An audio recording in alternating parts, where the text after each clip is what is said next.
Hello and welcome everyone. My name is Alyssa Sheevy, and I am the Todd County 4-H Youth Development Local Extension Educator. There's a lot of different words happening there, but one thing that's awesome about being here tonight is we get to collaborate and share advice among each other.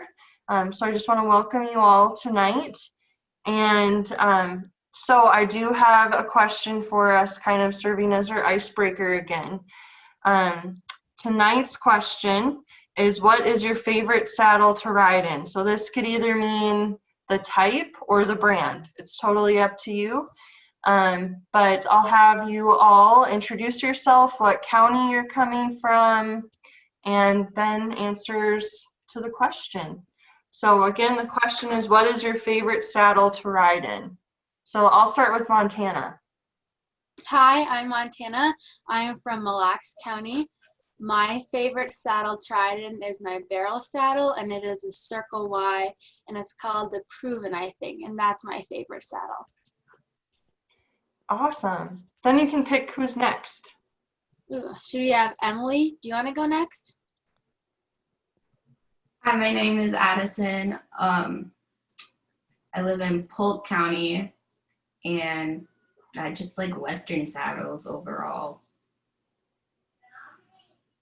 And that's it. Who would you like to pick next? Just Holly.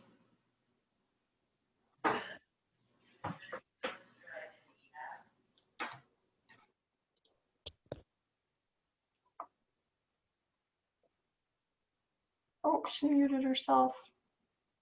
Can you hear us, Holly? I'll go then while Holly's connecting. So my favorite saddle would have to be my roping saddle that I have. I really like how it's comfortable and it's easy to get on and off. My barrel saddle doesn't fit as good as it once did, so my roping saddle's a little bit more forgiving for me. There's Holly. Hello. Can you guys hear me okay? Yes. Okay, awesome. So my favorite saddle is my Circle Y barrel saddle. I think I heard somebody else mention the Proven. That's what mine is as well. I got my first Circle Y when I was like 8, so that was a long time ago. And the Circle Y saddles, I've really liked those over the years, and so my favorite is my Proven. Yeah. It's comfy, and yeah, my mare likes it, so that's what's really important. Who would you like to go next, Holly? Well, whomever would like. I can't see everybody who's on sure. here, so yeah. Let's go with Meg. I have a Circle Y that I really, really like. Awesome. What county are you from? I live in Mille Lacs County. Perfect.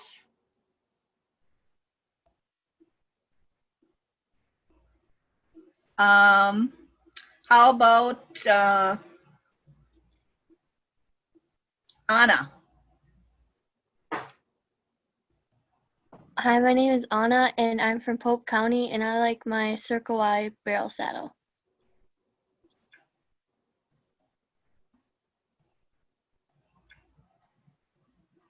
Chloe, did you want to go next? Hi, I'm Chloe. I'm from Goodhue County. I don't actually have a barrel saddle because I just switched this year, but that's a Circle Y and I ride in that, so. Awesome. Thank you for sharing. Linnea. My name is Linnea. I'm from Todd County, and I like Western saddles. Awesome. Thank you for sharing. Okay, and Maddie, I think, hasn't gone yet. Yeah. Hi, I'm Maddie, and I was a part of the Mille Lacs County. My favorite is my Deb Sibley barrel saddle because it fits a lot of different horses, and I can ride it in it with my young horses who aren't quite as filled out and my other horses as well. So it's nice in that sense. Absolutely. Great. Okay, believe everyone has had an opportunity to share. So I am so excited because we have a great lineup tonight of experts for our panel discussion on barrel racing. So we've already had the opportunity to hear from them regarding what their favorite type of saddle is.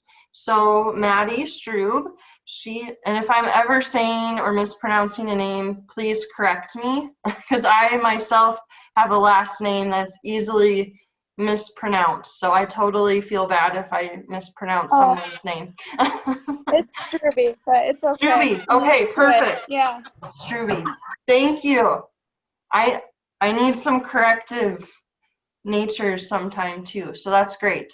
Okay, so Maddie is one of our adult experts tonight. Maddie came through the 4-H program and is an experienced and successful barrel racer, even winning her age division at the state 4-H horse show multiple times. That is wonderful. We have Holly Hron. She is a 4-H alumni who came through the 4-H horse project in Itasca County. She also is a successful barrel racer, vet tech, and business owner. And I'm so excited to have you two here. The process for tonight is we have some prepared questions for you each to answer. And if there's any questions that come up from the rest of our audience, they're free to ask those questions as well. So I will start. The first question I have for you both is what is most important for the exhibitor to prepare themselves for competition? So I personally believe it's your mindset, and because the horse I've been riding lately, especially, he feeds off of my emotions. So if I'm feeling nervous or something, then he'll feel nervous.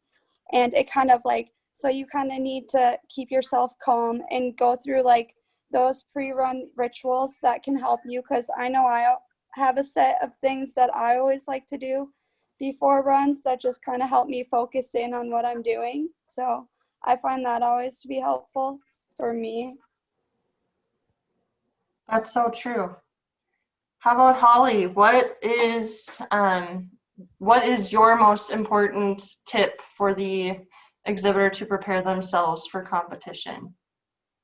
My most important thing is just building a trusting relationship with my horses. I think that's the biggest thing. Is I can get real nervous before a run and things like that, and I remind myself that, I'm riding horses that I really have great relationships with. They're trusting me to have them out there, and I think that's the big thing, is just really working with your horse to getting to the point where you guys have confidence in each other. That trust is such a huge thing. So, yeah. Those are both great points. Absolutely. So, just not letting your head get too much of you, and then just trusting your horse to do their job. Yep, exactly. Yeah. Yeah, a lot of it is just believing in the relationship you have with your horse and building off of that on your run. And then you just take your runs and continue to build from there with your success. Yeah, exactly. That's just it. That's great. Does any other member of our audience have any questions going off that first question? I don't see everyone's facial expression, so it's hard for me to gauge. There we go. Let me scroll through. Okay. Well, seeing none, let's move to the second question here. So our second prepared question is, what is your best tip for helping a horse learn the barrel pattern? Did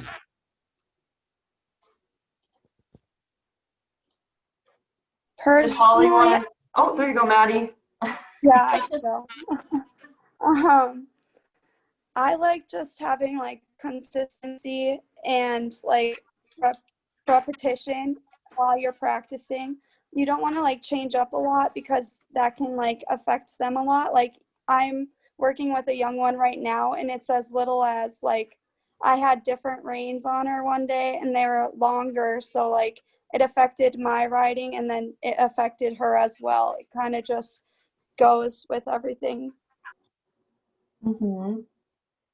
Yeah, it's amazing what like even like 2 inches longer reins does.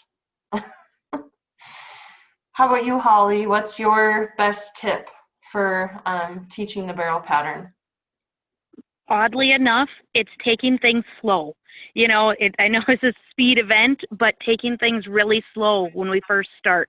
I spend a ton of time walking the barrel pattern. You know, we very gradually increase speed. And if I find that, you know, I've missed any places, you know, where my horse isn't confident, we take it back. You know, we just go slower. And then once I build that confidence, then we can go faster. You know, it sounds silly, but really it's going slow until they're ready to go faster. That's my big thing. Is once again, it just goes back to building that great relationship, that confidence, and that trust, so that when you are ready to go fast, your horse is like, yeah, we got this. And you can say the same thing. You know, you can say, yeah, we can do this, no matter how nervous you are. I went to my first rodeo in 2 years, like 2 weeks ago. I was so nervous, but I was on a horse who we've been doing this for 9 years, and it was amazing. We had a ton of fun. You know, it was a solid run. I was so stoked, but you know, it's because of that relationship. Oh gosh, my thing's doing weird things. Can you guys still see me? We can hear you just fine. There you are. Now we see you. The big thing is just building, you know, taking it slow. It takes time. It takes a lot of time and a lot of effort. So yeah. Mm-hmm. So how do you gauge when your horse is ready to go faster then? So what I do is when I'm starting a horse out on the barrel pattern is we walk it until I feel like they're confident there. And then we go up to the trot, you know, and you're going to really feel that. You're going to feel that in your horse. You know, you can tell when they tense up or, you know, they just feel like, oh gosh, I'm kind of anticipating something. And once they're to the point where they're like, oh no, I got this, then we build more speed. I also do a lot of drills. I like to do different drills so that they're not on the same pattern all the time. So then we can like work on adding speed without them getting that anticipation where they're like, oh, I can do this, or, you know, I'm going too fast for what I'm capable of, those kinds of things. So it's really just getting, once again, getting to know your horse, you know, and really, really building on that relationship and saying, oh, you know, today I might have asked a little too much too fast, and taking it back, you know, taking it back to where they're comfortable. Yeah. Okay. If that makes sense. Yes. It's definitely per horse. You have to be able to know. Exactly. Mm-hmm. Yep, for sure. Yeah. Were there any other questions off of that initial question from the rest of the group? One. Linnea? Okay, go ahead. So let's say your horse is anticipating a bunch of the stuff you're doing. Did you want to hold your phone up closer? It's hard to hear you. Sorry. That's okay. So when you say anticipation, if your horse is anticipating a lot of the stuff, how would you try and break that? So if the panelists didn't hear, Linnea asked, how do you kind of deter the anticipation if your horse is starting to figure out what's going to happen? Sometimes that's when I like to go back to drills and just kind of like get them off the pattern and go back to like even just as simple as like figure eights. So they're doing something different and it's switching it up. And then kind of once you feel comfortable with that, then you can kind of move on from there too as well.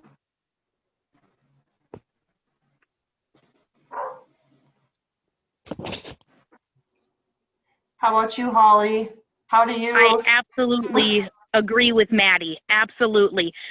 There are a lot of great drills out there that we can do that get their mind off of the barrel pattern itself, yet we're using those barrels or even cones. You can use different things to work on what you need to work on without having that anticipation there. And then once I feel my horse softening and, not having that anticipation, then we can go back to the barrel pattern.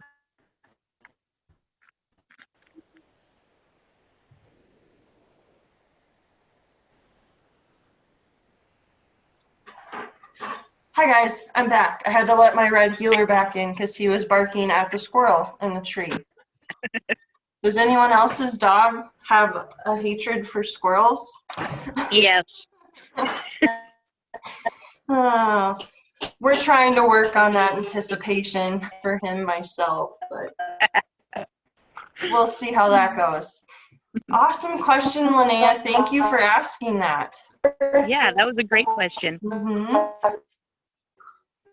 Was there someone else that was trying to just ask a question and I interrupted? It's hard to see everyone, so. No? Okay, well, perfect. I have another prepared question. Oh, someone trying to speak? Not here? Okay.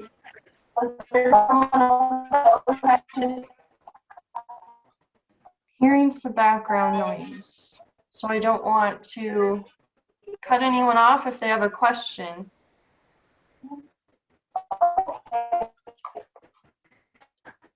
Okay, well, I'm not seeing anyone talking, so that's strange. Okay, my next prepared question is for our panelists. In your opinion, how long does it take to train a horse to be consistent and competitive in barrels?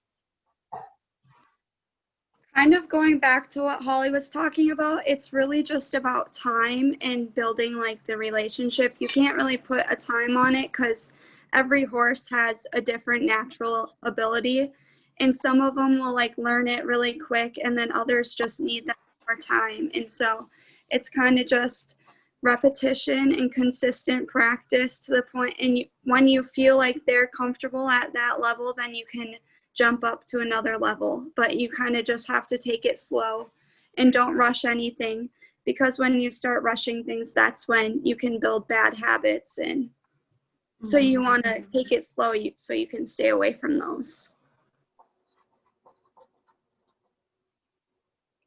How about you, Holly?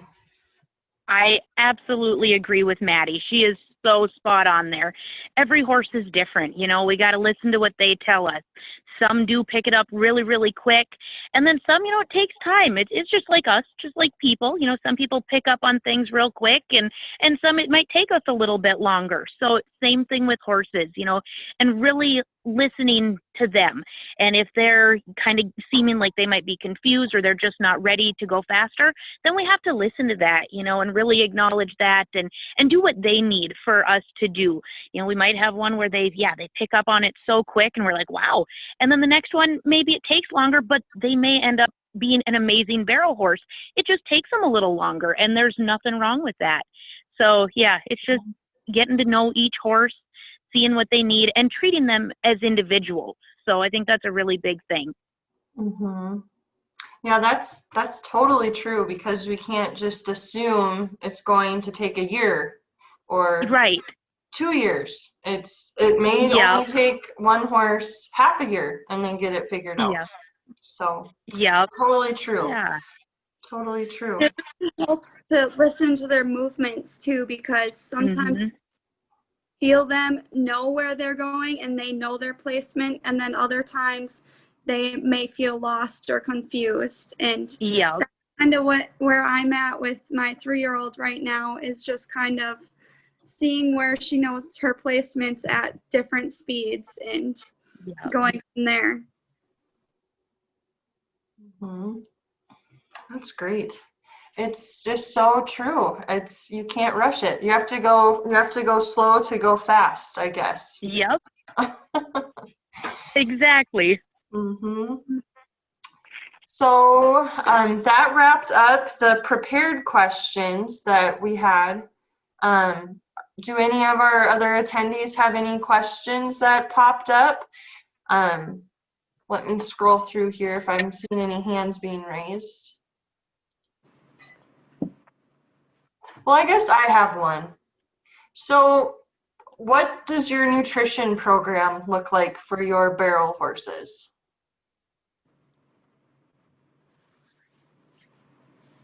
Like, do you have them on performance feed, or is it mainly they're good with what the rest of the horses are eating, or is it like a strict they're on supplements? Just kind of a more of a curiosity, I guess. So we don't have on too many supplements right now.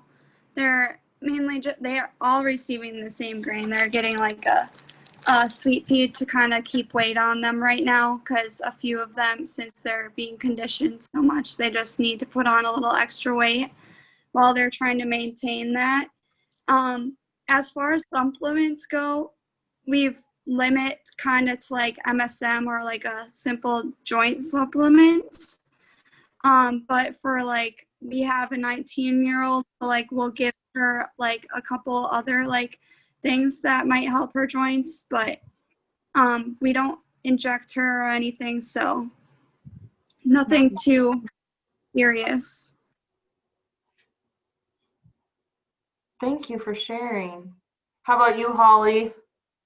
So what I do, like with my horses, the biggest thing is obviously having great nutrition. So having, like right now, we have them on a good quality hay.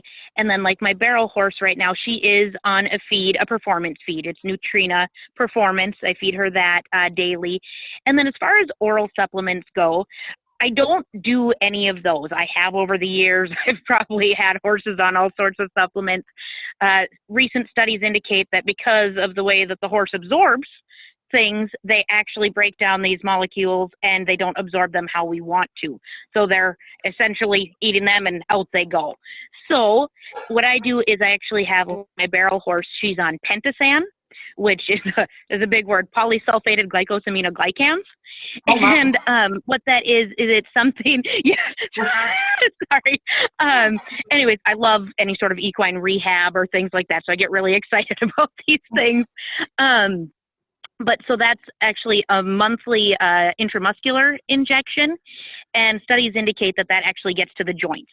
So I figured, well, rather than going with a feed option, a feed-in oral supplement, I'd rather do something where we know that it gets to where it needs to go. So that might not have been the answer you were going for, but yeah, no, that's what I do. Great. That is great to hear. And again, it's all about a custom, independent horse that we're dealing with when it comes to our feed regimen.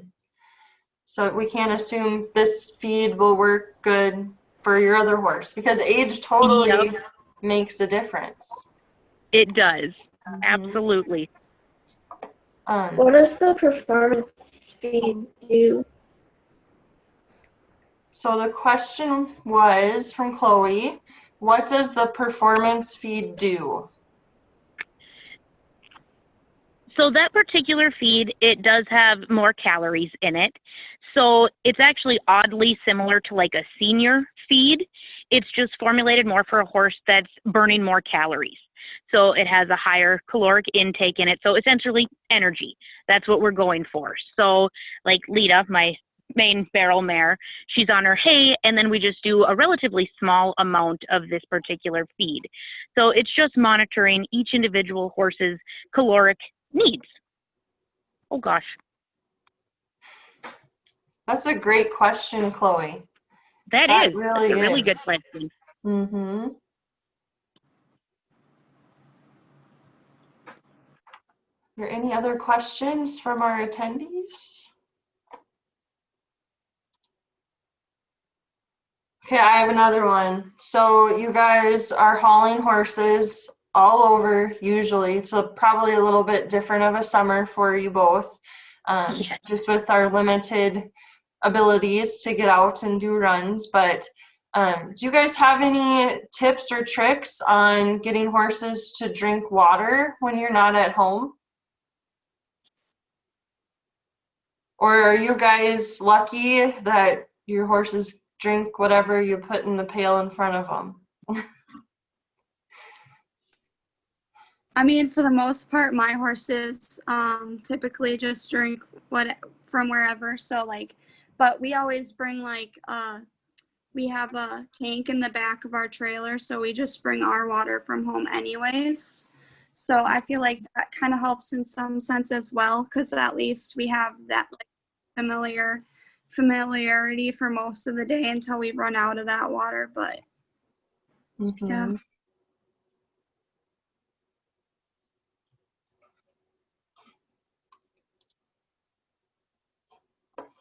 How about you, Holly? Do your horses usually drink pretty well when you're on the road?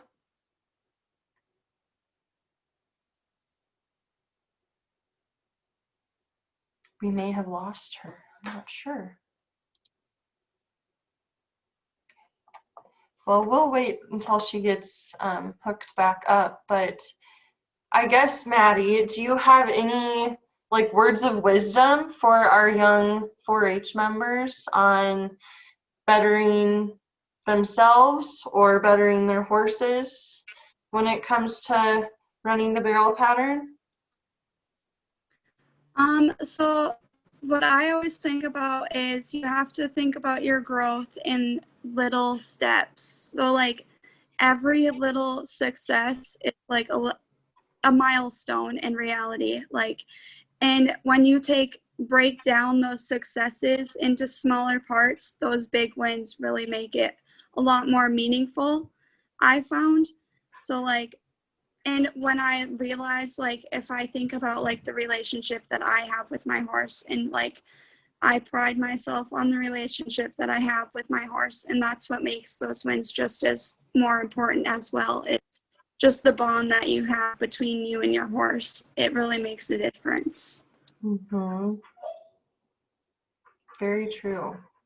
Thank you for sharing.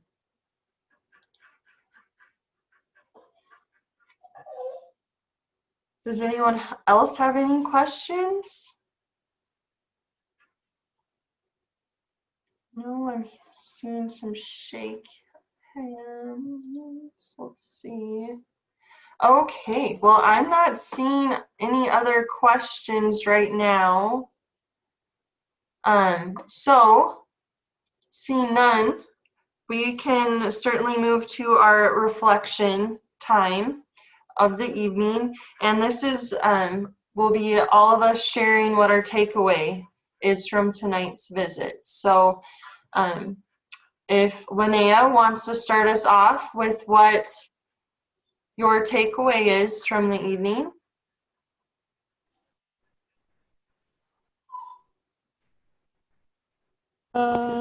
I'd say my takeaway would be the relationship between the horse and you, to have good trust in your horse, and so they trust you. And That's a really good takeaway. It all kind of boils down to our relationship with our horses, doesn't it? yeah. Mm-hmm. How about Chloe?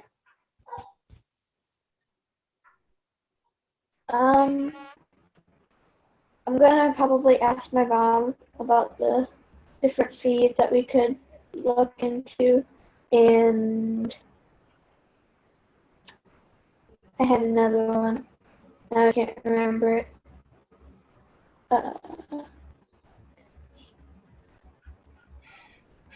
Nutrition is so important. There's a lot of different options out there. Yes, for sure. How about Emily? I know you're not. Oh, go ahead, Chloe. Excuse me. No, like I'm saying. Yeah. Oh, okay. Sorry.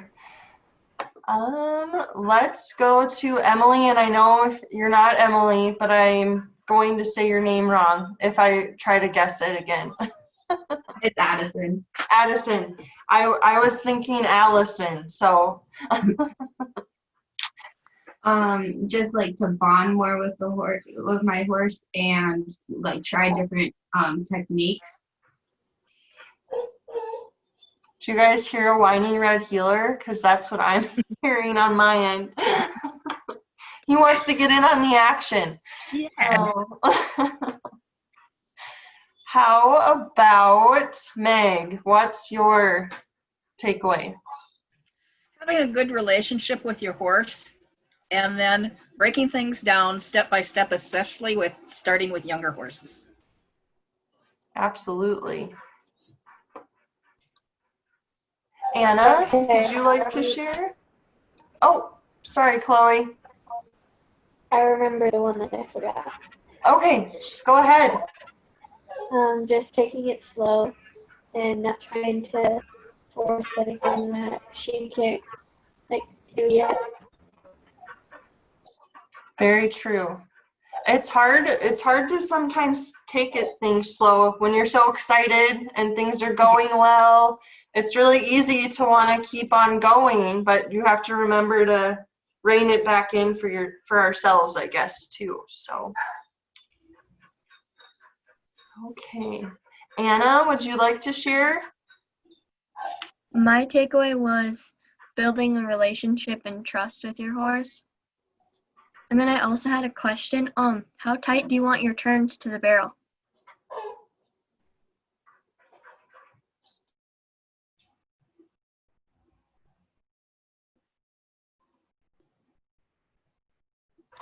Okay, so the question was, how tight did you want your turns to the barrel?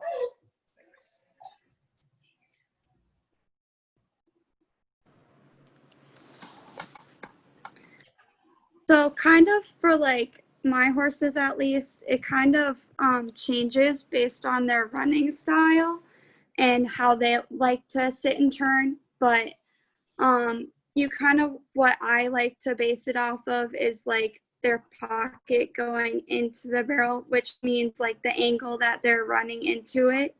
So for some horses it's different, and I have certain horses that like to run straight at the barrel with like almost no pocket, but then I also have horses that like a wider pocket, which allows them to come around it tighter in their own way. So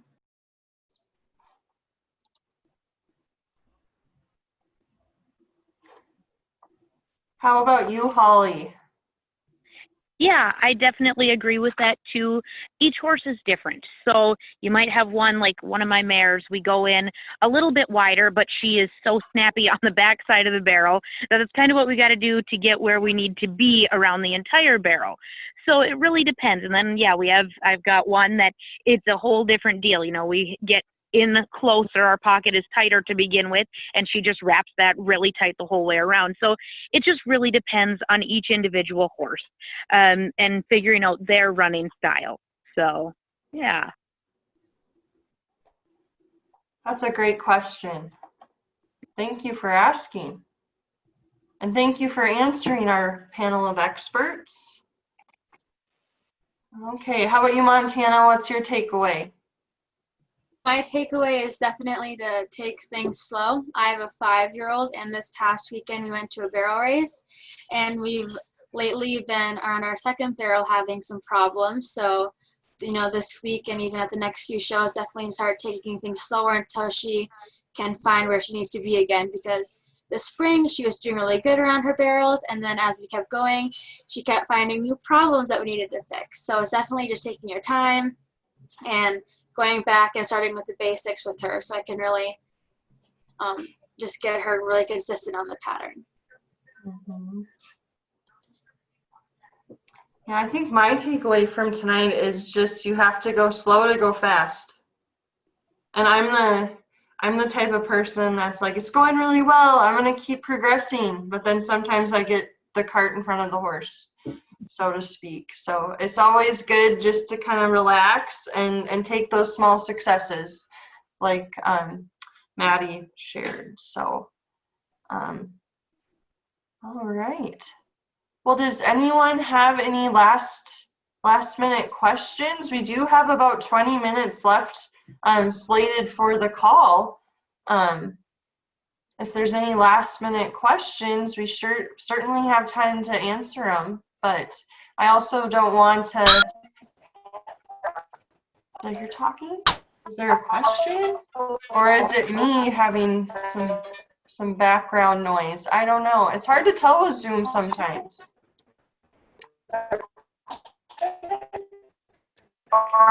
There we go. There's Chloe. I see you raising your hand.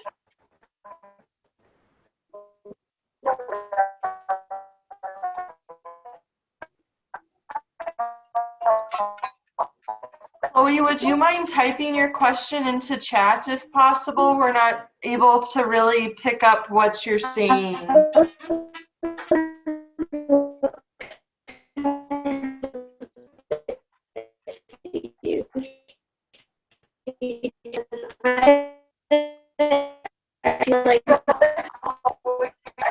Chloe, it's, oh, perfect.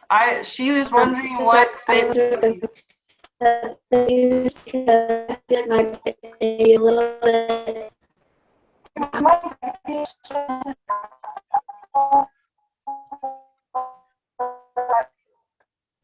Okay.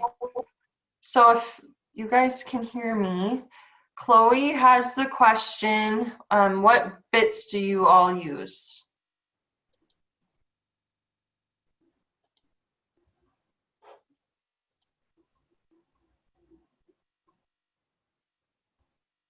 Is it okay if I answer?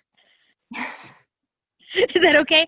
Okay, so that once again goes back to each horse. I'm going to see, let's see here. I'm by my horse trailer, so I'm going to see if I can show you guys what I use.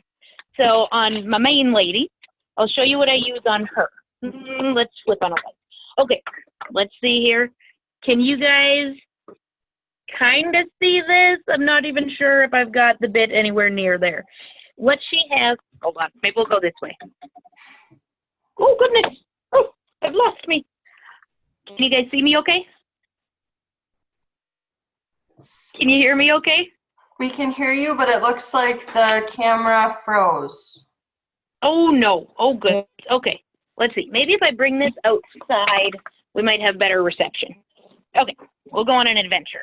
Can you guys see me yet? Yes. Okay. Awesome. So let's see if I can show you this bit here. Can you, oh gosh, let's see. So can you guys see it? It's just like, it's a chain, and oddly enough, this is one of my horse's favorite bits. She does so well in it. I had started her off in a junior cow horse bit, and it seemed like that was oddly enough too much for her. It was just like essentially a snaffle piece, like a broken piece, and a junior cow horse. She did not like it. So we went to this. It's got like, I would call like a mild gag kind of bit. And she just does really, really well in this. I have other horses who do well in something else. So it really just depends on what each horse needs. Mm-hmm. Yeah, I agree. It's just based on every different horse. Like she was talking about how her horse doesn't like the junior cow horse, and that's what my horse actually works best in. So yeah, it really depends. And I also have horses that don't like their face being touched much at all, so then they don't work very well in bits, and they work best in a hack. So it really depends on how they run and what they feel most comfortable with. Yep. Awesome. That's a great question, Chloe. Thank you for asking that, because that is an important aspect when it comes to being successful with the barrel pattern. Thank you. Okay. Well, any other last minute questions from our group?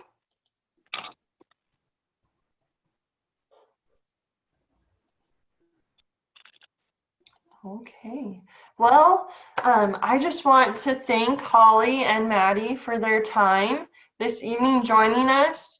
And it's always so wonderful to get together and talk about horses. I don't know about you guys, but I love talking about horses. I myself am not a game person much anymore, but I did do that in a previous life. So it's been really fun to get to visit with you guys this evening. I'm more of a trail person now, but hopefully one day I can get back into those barrels and stuff. But I don't know if my horses would maybe care to do that anymore, but we'll see. We'll take it slow. Yes. Awesome. Perfect. Well, thank you all so much. And this is a shameless plug for next week.